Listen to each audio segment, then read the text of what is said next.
Today's episode is a little different. This one is not for the survivors who normally tune in. It's actually for their children, and more specifically, their adult children. For the sons and daughters who grew up watching a marriage fall apart, maybe quietly, maybe loudly, but definitely painfully, and who still carry confusion about what really happened. If you're listening today because your mom or your dad sent this to you, I want you to know that this is not about taking sides. It's not about judging or labeling anyone. It's simply about understanding. It's about seeing what was really happening beneath the surface with compassion for both of your parents. And if you're the parent who sent this, I hope that this gives words to what your heart has wanted to say for a long time, gently, truthfully, and with love. Welcome back to the Covert Narcissism podcast, where sometimes understanding what happened between two people we love requires us to look beyond what we saw and listen with our hearts instead of with our history. When you were growing up, you saw what any child sees: moments and glimpses of a lengthy and complicated relationship. You saw glimpses of moods, emotions, and reactions. Maybe one parent seemed angry, quick to react, and hard to please, while the other seemed calm and patient. But on a different day, it might have even been the other way around. Or maybe one always seemed angry and the other more pleasant. It is very easy to assume that one was difficult and the other was steady. But I'm here to tell you it's far more complicated than that. There is a lot of the relationship that you don't see. Relationships, especially long marriages, are far more complex than they appear. Most of what happens in a partnership is invisible to the world around them, even to the kids who are living within the very same home. A whole lot of dialogue and interactions go on behind closed doors, and it lays the entire foundation for the relationship.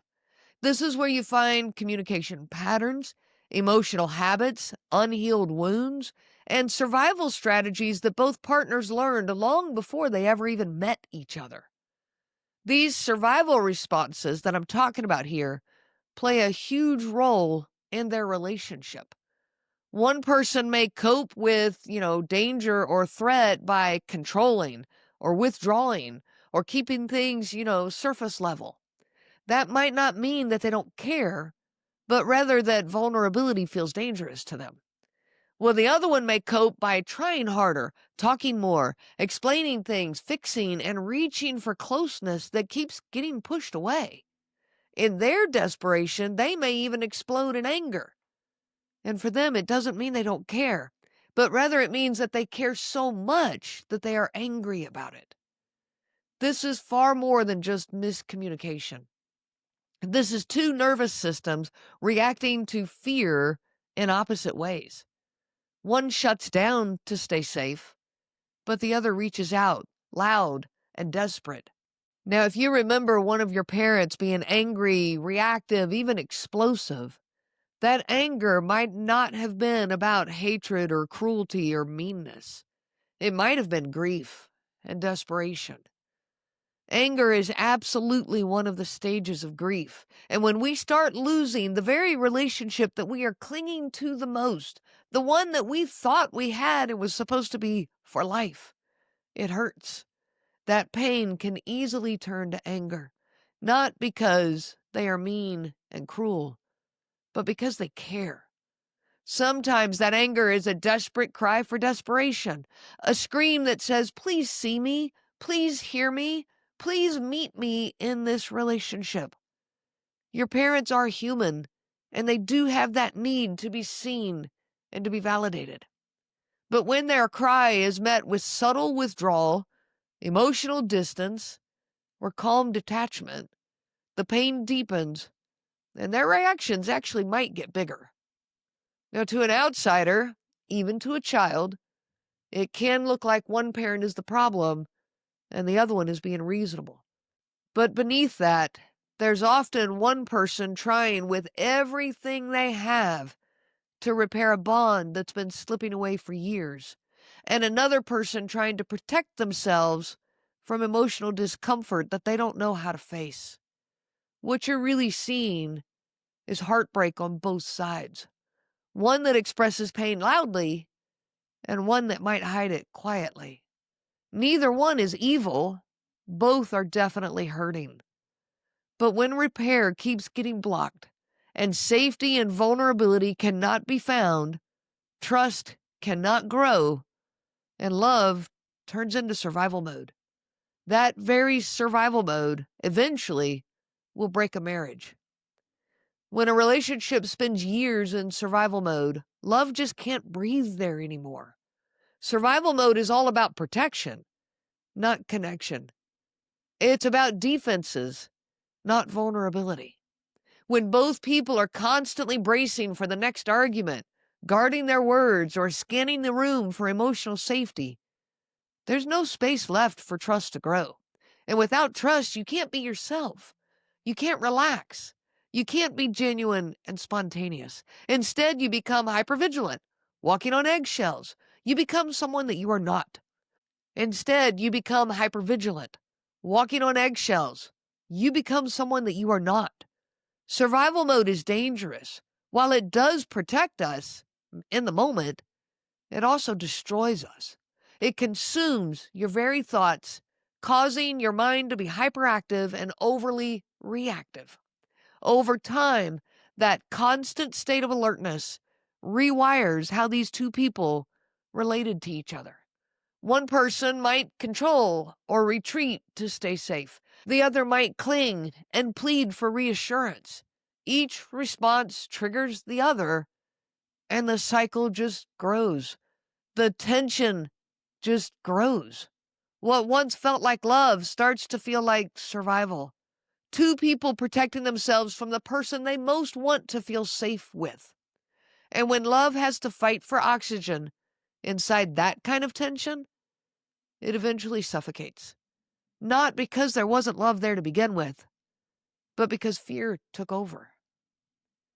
When you can't relax within your own home, you can't show up as the parent you want to be. It's not that you stop loving your children, you never stop. But the constant state of alertness, the walking on eggshells that both parents ended up doing some, the quiet dread of what mood will they be in today, it changes you. Your nervous system stays on guard. And when you live like that long enough, it drains your ability to be present. You become reactive, distracted, short-tempered, distant, not because you don't care, but because you're running on emotional fumes.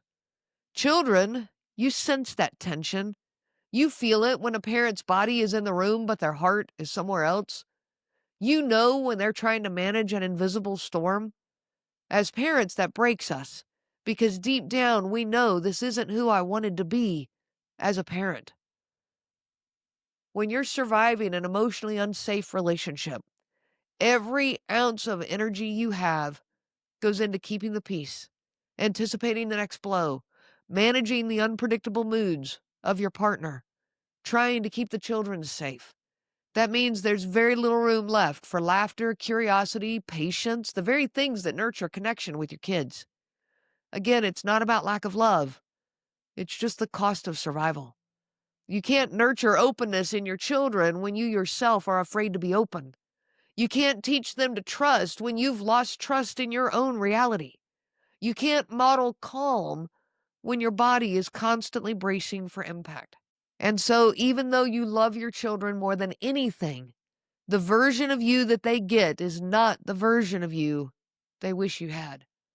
That's one of the quiet heartbreaks of living in survival mode. Not only do you lose yourself, but you lose moments with the kids that you never can get back. Now, if you grew up in a household full of this kind of turmoil, you might have wondered if things were so bad, why didn't they just leave? This is a very common question, and it makes sense to ask. Most people stay far longer than they should, not because they are weak, but because they are hopeful. They hope that the good moments mean that things are getting better. They hope that their love will finally be enough. They hope that tomorrow will bring change. They're fighting to keep a family unit together, and that's a noble fight. When that effort is not met, the exhaustion becomes unbearable. That exhaustion makes leaving so far out of reach. How do I walk away? How do I make it on my own? How do I start over? By the time you actually decide to leave, you have no idea how. Your tank is completely empty. You have no feelings left at this point, and you might only react in anger because of all the pain. Healing is going to take a little bit of time. Now, before you assume that the parent who left is the one who gave up, I want you to know that often the one that leaves is the one who tried the longest. They are often the one who worked the hardest to make this marriage last. They went to counseling, read books, prayed, forgave, explained, compromised, gave in again and again, hoping for real change, for repair. But none of that changed anything. They literally have nothing left. So they simply walk away. It can be very easy to blame the parent who walked away because that's the visible act. That's the moment that everyone sees. That's the part that makes the separation concrete. But what people don't see is all the pain that led up to it. The quiet years of trying to hold everything together while everything was falling apart. This was a separation that started years ago. This dynamic is extremely complex. And there isn't one villain and one saint. I'm not saying that. There are two people caught in an emotional loop that neither one could find their way out of. Now, you might be angry at one parent or at both of them. You might not believe one parent or you might not believe either of them. You might feel loyal to one parent, you might feel loyal to both, and you might feel loyal to neither one of them. You might just be tired of trying to figure it all out, and I don't blame you. This is not yours to figure out. This was a dynamic that started in both of your parents long before you ever came into existence.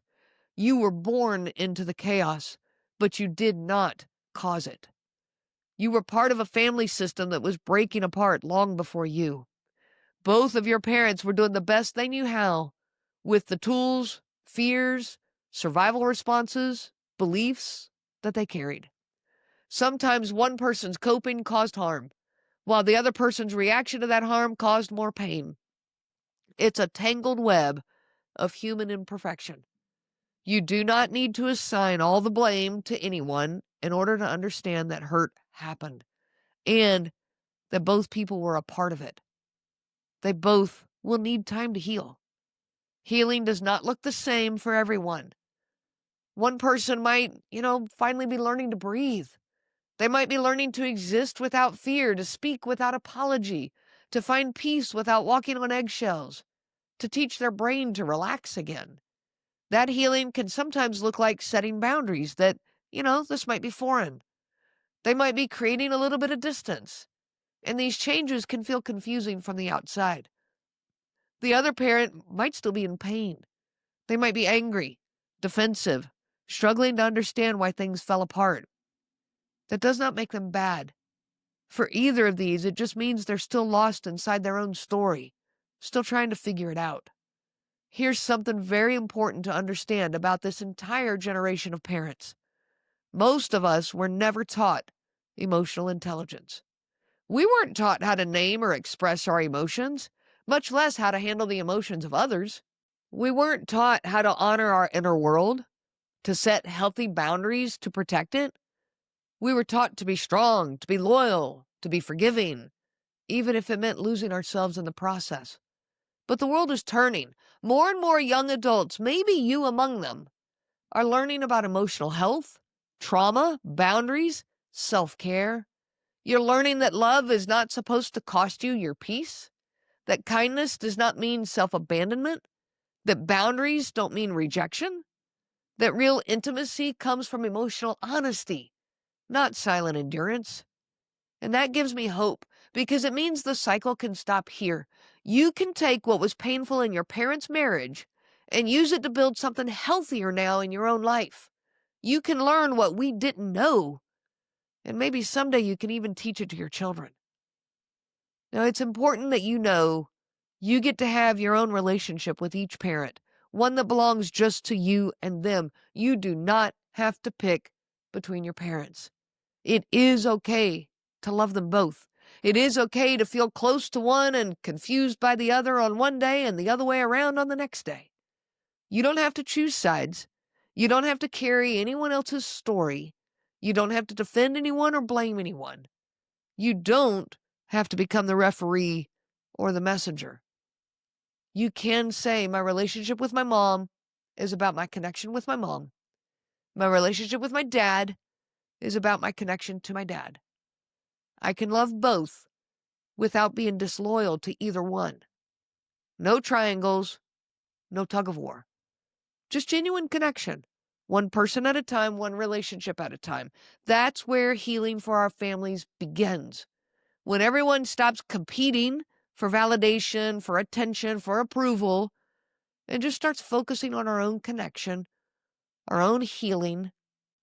If you grew up watching your parents' relationship fall apart, I want you to know that your childhood does not have to define you. It can inform you if you let it. The confusion, the tension, the walking on eggshells, none of that was your fault. But it did shape you.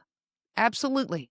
It taught you things about love, conflict, communication, and safety that might not at all be true and might not be valuable for you going forward. I encourage you to question those lessons and to learn from them.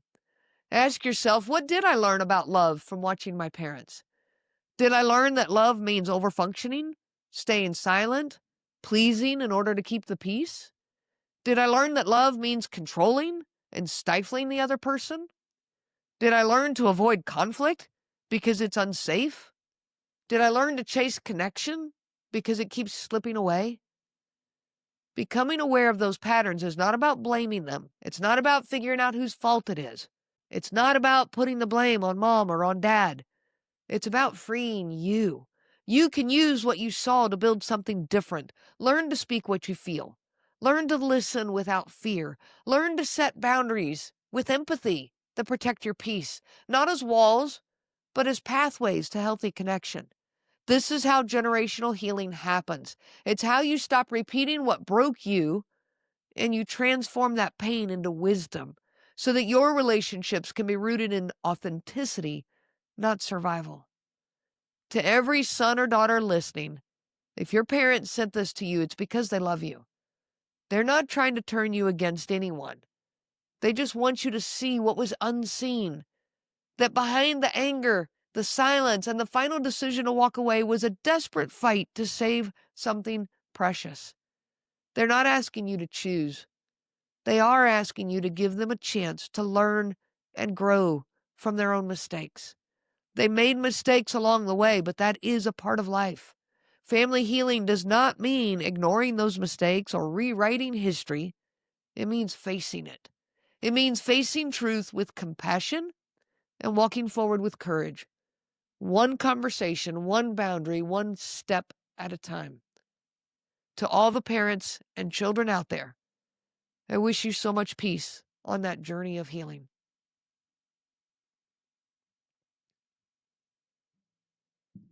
The information provided by Renee Swanson, Covert Narcissism Podcast, and CNG Life Coaching is for educational purposes only and is not to be used for diagnosis purposes. It is not intended to be a substitute for clinical care.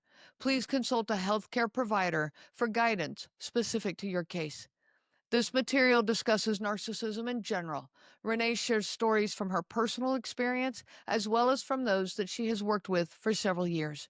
Her material does not claim that any specific person has narcissism and should not be used to refer to any specific person as having narcissism. Permission is not granted to link to or repost this material to support an allegation or support a claim that any specific person is a narcissist. That would be an unauthorized misuse of the material and the information provided. Thank you.